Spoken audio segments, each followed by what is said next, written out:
This is Catherine Dubberly, the Answer Lady, having a ball on my Kiss loom, making double comfort slippers. You can make some too. Let's get going. I'm completely bound off, and I'm going to pull the last stitch all the way through after trimming the yarn tail, of course. Now I'm going to use my latch needle to weave this in between the layers.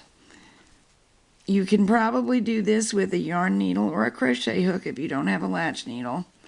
But by now, you've known me long enough to know I think you'd want a latch needle. And they're not difficult or expensive to come by.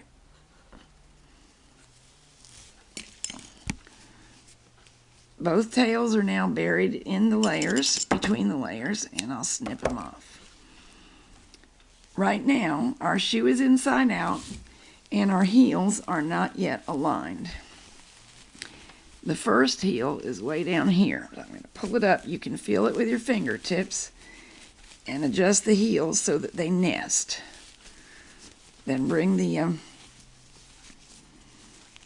everything into alignment. So toes are with toes and heels are with heels.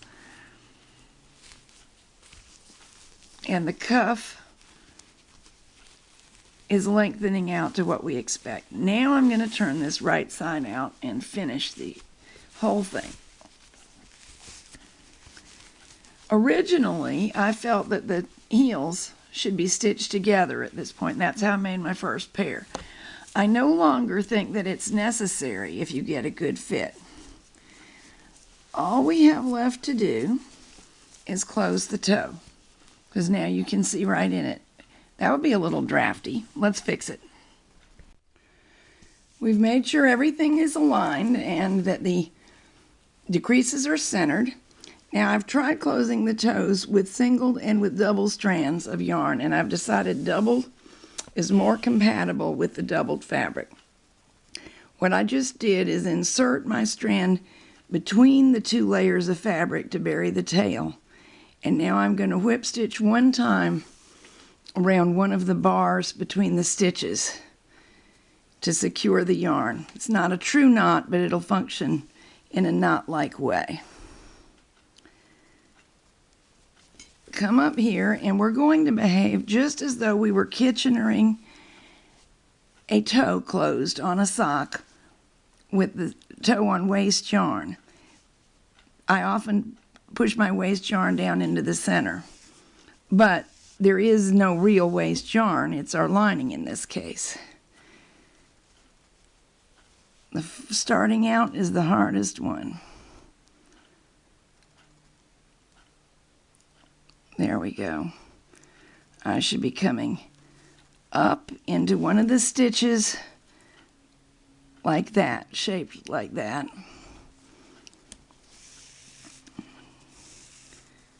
Now watch. Where the decreases occur, it can get a little confusing, but down, up. I pull my toes fairly snug on this project. Down, up. I have tried doing multiple stitches at one time. At first glance, it seems that that would be efficient, but it's so easy to tangle the yarn like that, I recommend against it.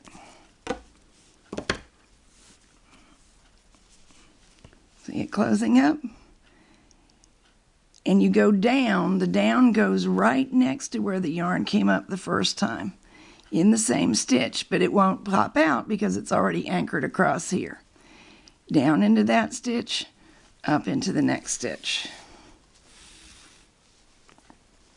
And the same across the way, except that across the way you're kind of looking at it upside down.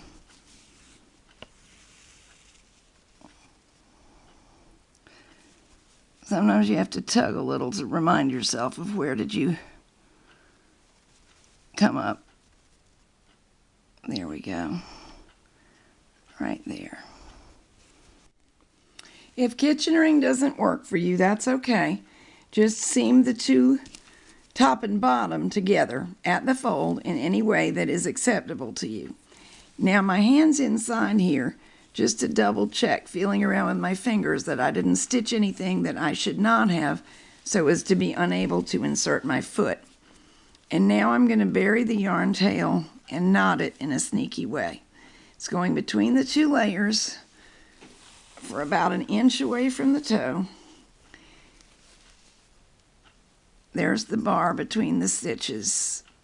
I'm going to go around it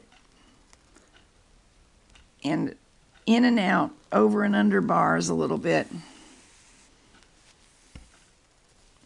And now I'm going to turn the yarn back around and weave it in going the other direction. I do not want this to come out, which is the reason for all the changes in direction, but I also don't want a knot there because I think it would be very unpleasant to the foot. But that should be just about invisible. And see how sturdy these are? Even without my foot in it. It'll stand up. And here's what we're going to do next. Create the bottom so we won't break our necks.